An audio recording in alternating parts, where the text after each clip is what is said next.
Hello दोस्तों, नमस्कार। मैं हूं मनीष नौटियाल और स्वागत है आपका हमारे YouTube channel Manu education hub में। देखिए दोस्तों, हमने परीक्षावाणी सीरीज स्टार्ट करी थी जिसका आज ये छठा पार्ट है। इससे पहले 5 पार्ट आ चुके हैं और जिन्होंने भी नहीं देखे हैं दोस्तों वो प्लेलिस्ट में जाकर देख सकते हैं। देखिए दोस्तों, ज़्यादा देर न करते हुए हम वीडियो को स्टार्ट करेंगे। आज का पहला क्वेश्चन है दोस्तों, देखिए। अल्मोड़ा अखबार के बंद होने के बाद संपादक श्री बद्रीदत्त पांडे ने सितंबर 1918 में कौन सा साप्ताहिक निकालना शुरू कर दिया था?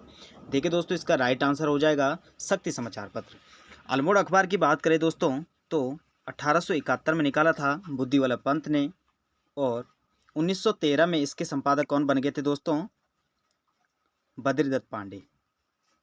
और 1918 में दोस्तों अल्मोड़ा अखबार बंद हो गया था, और 1918 में जब अल्मोड़ा अखबार बंद हुआ उसी के तुरंत बाद 1918 में विजयदशमी के दिन शक्ति समाचार पत्र निकला था।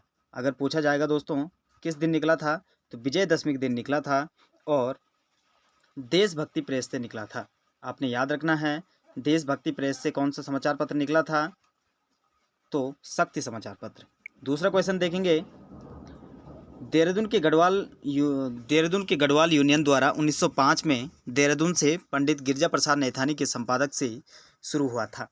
अब देखिए दोस्तों, देहरादून जो गढ़वाल यूनियन है दोस्तों उसकी स्थापना कब होती है? अगर पूछा जाएगा गढ़वाल यूनियन की स्थापना कब हुई थी, तो 1901 में, और 1905 में दोस्तों गढ़वाली समाचार पत्र का प्रकाशन हो गया था। किसने निकाला था? गिरजा प्रसाद नैथानी, ठीक है। और 1912 में दोस्तों विशंबर दत्त चंदोला इसके संपादक बन गए थे दोस्तों, जिन्होंने यहाँ पर रवाई कांड के खिलाफ भी छापा था और जेल भी गए थे इसी के चक्कर से, ठीक है। तीसरा क्वेश्चन देखेंगे आज का। कर्मभूमि का प्रकाशन कब और कहाँ से हुआ था? अब देखिए दोस्तों, कर्मभूमि का प्रकाशन होता है 1939 में लैंसडाउन से। इसके संपादक कौन थे? तो भक्त दर्शन और भैरव दत्त धुलिया। आपने याद रखना है दोस्तों, भक्त दर्शन और भैरव दत्त धुलिया ने लैंसडाउन से क्या निकाला था? कर्मभूमि समाचार पत्र निकाला था, ठीक है। चौथा क्वेश्चन देखेंगे आज का। युगवाणी का प्रकाशन कब हुआ था? देखिए दोस्तों, युगवाणी एक समाचार पत्र था और 1941 में निकलता था देहरादून से। पांचवा क्वेश्चन देखेंगे। कुली बेगार प्रणाली का अंत कब हुआ था? देखिए दोस्तों, कुली बेगार प्रणाली का अंत कब हुआ था? तो 1314 जनवरी 1921 में सरयू नदी में इसका रजिस्टर बहा दिया गया था दोस्तों, जितने भी इसमें वो थे दोस्तों। और इसका जो अगर नाम पूछा जाएगा दोस्तों तो मैनुअल ऑफ गवर्नमेंट ऑर्डर क्या था दोस्तों? इसका नाम था कुली बेगार प्रथा का रजिस्टर का नाम, ठीक है। छठा क्वेश्चन देखेंगे आज का। टिहरी राज्य आंदोलन के दौरान 1944 में भूख हड़ताल से किस नेता की मृत्यु हुई थी?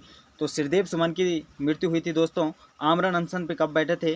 तो 3 मई 1944 को आमरण अनशन शुरू किया, और 25 जुलाई 1944 को क्या है दोस्तों, ये शहीद हो गए थे। भूख हड़ताल से इनकी मृत्यु हो गई थी 25 जुलाई 1944 को। अगर पूछा जाएगा दोस्तों श्रीदेव सुमन का जन्म कब हुआ था, तो 25 मई 1916 को जौलगांव टिहरी में। इनके पिता का नाम श्रीदत्त बडोनी था, पत्नी का नाम विनय लक्ष्मी था और माता का नाम तारा देवी था। यह आपने ध्यान में रखना है।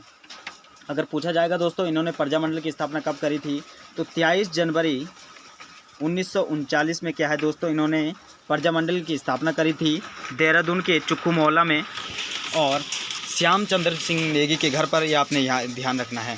जिसमें अध्यक्ष कौन रहे थे दोस्तों? अगर अध्यक्ष की बात की जाए तो अध्यक्ष रहे थे गोविंद प्रसाद नौटियाल, और अगर पूछा जाएगा सचिव कौन रहे थे, तो सचिव रहे थे हमारे देव सुमन। इतने क्वेश्चन प्रजामंडल से आएंगे, आपको ध्यान रखना है। देखिए दोस्तों, यहाँ पर दिया हुआ है टिहरी राज्य आंदोलन के दौरान प्रजामंडल की स्थापना कब हुई थी? 23 जनवरी 1939। आपने ध्यान रखना है।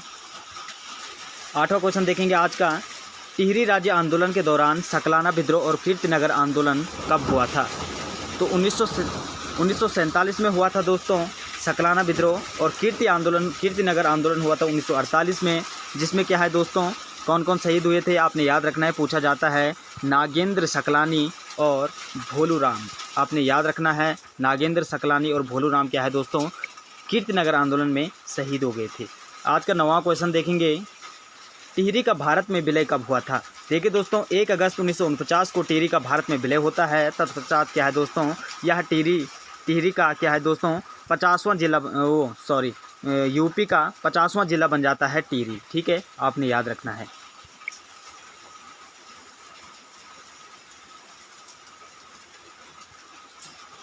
दसवां क्वेश्चन देखेंगे दोस्तों, डोला पालकी आंदोलन संबंधित था।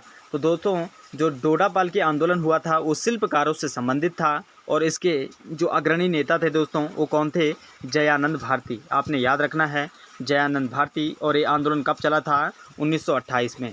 ठीक है, ये आपने याद रखना है। ये वाला देखिए दोस्तों जो 1928 नहीं है 1930 में। ठीक है, ये आपने याद रखना है कि शिल्पकार आंदोलन 1930 में हुआ था, जयानंद भारती। और जो 1928 में बात कर रहा था दोस्तों वो कौन सा है, गढ़वाल सर्वदलित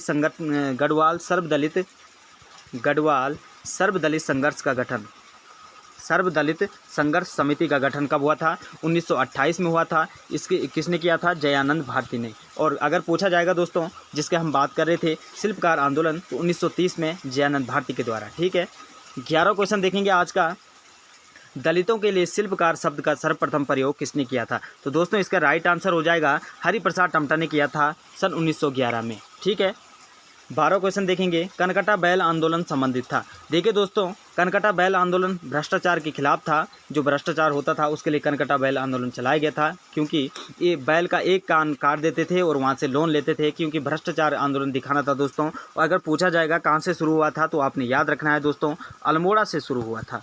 ठीक है, 13वां क्वेश्चन देखेंगे, कोटा खर्रा आंदोलन का उद्देश्य क्या था। तो कोटा खर्रा आंदोलन पूछा जाता है दोस्तों, आपने याद रखना है भूमिहीनों से भूमि वितरण करवाना।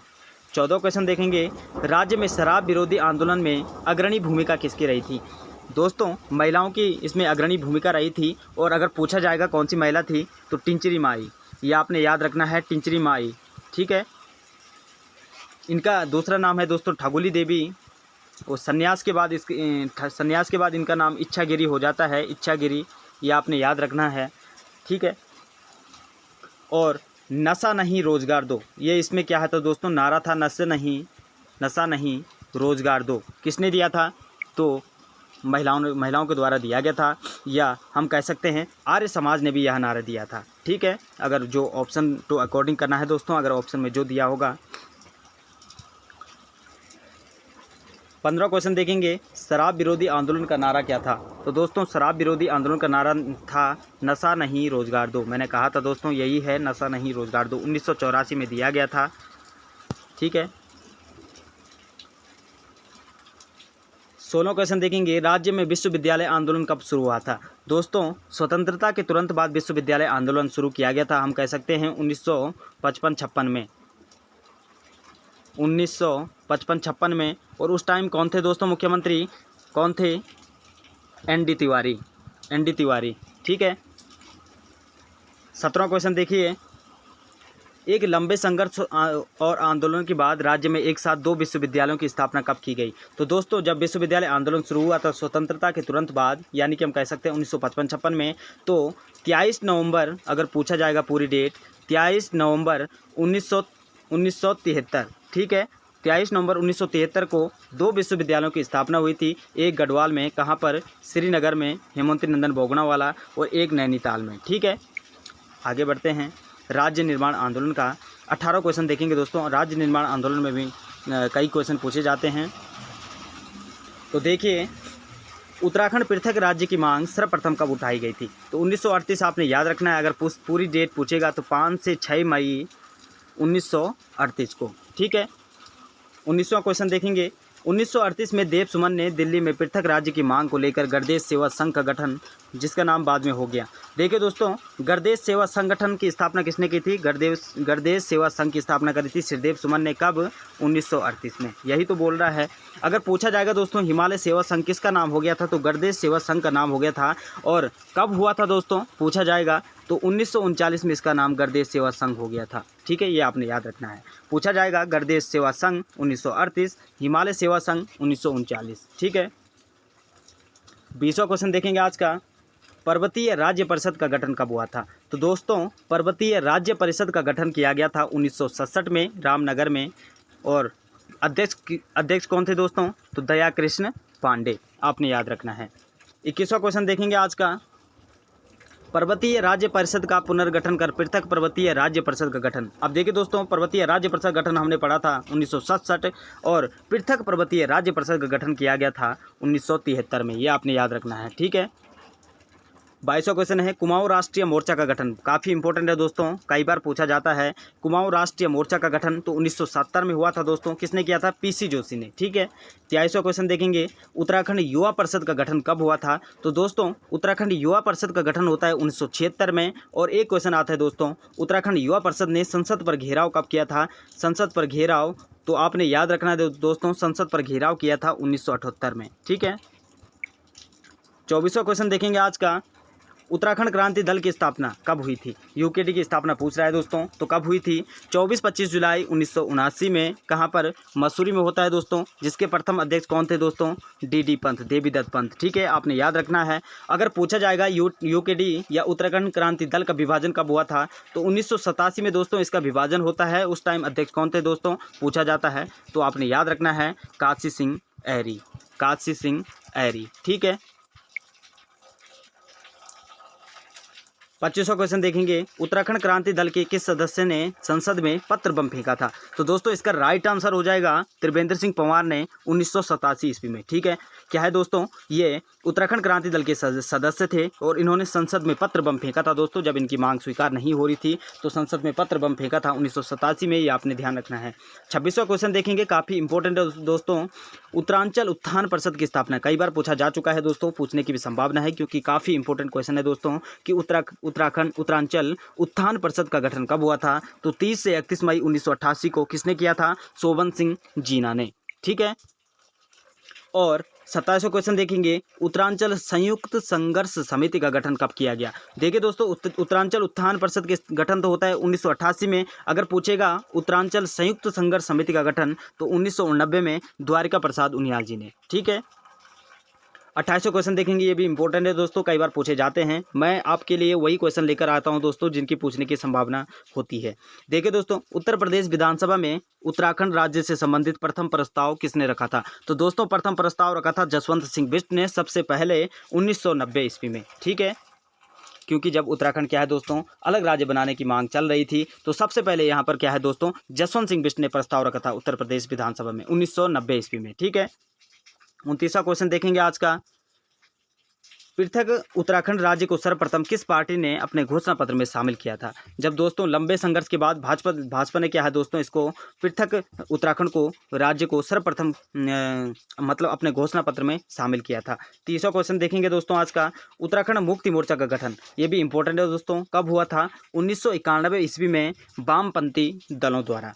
31वां क्वेश्चन देखेंगे आज का। 1992 में गैरसैंण को प्रस्तावित राज्य की राजधानी घोषित किया गया। इस दस्तावेज को कहा जाता है यूकेडी का ब्लूप्रिंट। आपको सीधे सीधे क्वेश्चन पूछा जा सकता है यूकेडी का ब्लूप्रिंट किसे कहा जाता था? तो दोस्तों जो 1992 में गैरसैंण को प्रस्तावित राजधानी घोषित किया गया था उसी को उत्तराखंड क्रांति दल का ब्लूप्रिंट कहा जाता था, ठीक है।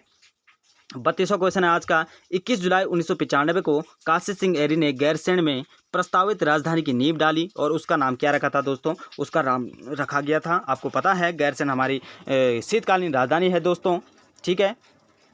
तो क्या है दोस्तों ग्रीष्मकालीन राजधानी है और चंद्रनगर इसका नाम रखा गया था। किसने? जो 21 जुलाई 1995 में काशी सिंह ऐरी ने जो जब गैरसैंण की प्रस्तावित राजधानी की नींव डाली थी, ठीक है। 33वां क्वेश्चन देखेंगे आज का। कौशिक समिति का गठन कब हुआ था? दोस्तों सीधा सीधा क्वेश्चन आ सकता है कि कौशिक समिति का गठन कब होता है? तो 1993 में हुआ था दोस्तों मुलायम सिंह के द्वारा। और रिपोर्ट कब दी थी? मई 1994 में। आपने याद रखना है मई 1994 में क्या है दोस्तों कौशिक समिति ने अपनी रिपोर्ट दी थी। 34वां क्वेश्चन देखेंगे आज का।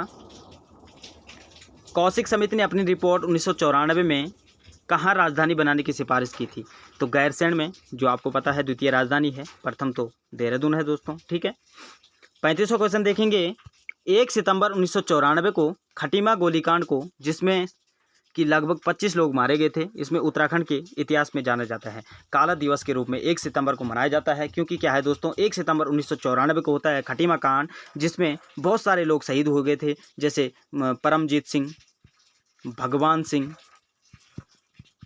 सत्येंद्र सिंह, ठीक है, काफ़ी थे दोस्तों। और इसमें क्या है दोस्तों, 1 सितंबर को काला दिवस के रूप में मनाया जाता है। 26वां क्वेश्चन देखेंगे, मुजफ्फरनगर गोलीकांड या रामपुर तिराहा कांड, ये दोस्तों एक ही नाम है, जिसमें लगभग 6 लोग शहीद हो गए थे। इसको क्या कहा जाता है? तो दोस्तों इसको कहा जाता है क्रूर शासक की क्रूर साजिश, ठीक है। अब देखिए दोस्तों, मुजफ्फरनगर गोलीकांड या रामपुर तिराहा कांड कब होता है? 2 अक्टूबर 1994 को, ठीक है। 2 अक्टूबर 1994 को मुजफ्फरनगर कांड होता है दोस्तों, ठीक है, ये आपने याद रखना है। और अब देखिए दोस्तों, एक आता है मसूरी कांड, ये आपने याद रखना है, काफ़ी फेमस है ये भी। तो 2 सितंबर 1994 को क्या है दोस्तों, मसूरी कांड होता है, जिसमें हंसा धनाई, 2 महिलाएं थी, हंसा धनाई और बेलमती चौहान, ठीक है, बेलमती चौहान। और आपने एक याद ये रखना है कि पुलिस उपाध्यक्ष कौन मारे गए थे? उमाकांत त्रिपाठी कौन मारे गए थे? पुलिस उपाध्यक्ष थे, और ये मसूरी गोलीकांड में, ठीक है। आपने क्रम वाइज याद रखना है दोस्तों। खटीमा कांड कब हुआ था? 1 सितंबर 1994 को। उसके बाद मसूरी कांड 2 सितंबर 1994 को। उसके बाद मुजफ्फरनगर गोलीकांड 2 अक्टूबर 1994 को। और एक आता है दोस्तों श्रीयंत्र टापू कांड, ठीक है, आपने याद रखना है। श्रीयंत्र टापू कांड कब होता है? तो 10 नवंबर 1995 को, 10 नवंबर 1995 को होता है दोस्तों, ये आपने याद रखना है। और इसमें कौन कौन से शहीद हो गए थे? यशोधरा बेंजवाल और राजेश रावत। कई बार पूछा जाता है दोस्तों, यशोधरा बेंजवाल और राजेश रावत तो श्रीयंत्र टापू कांड में शहीद हुए थे। और कब हुआ था? तो 10 नवंबर 1995 को, ठीक है।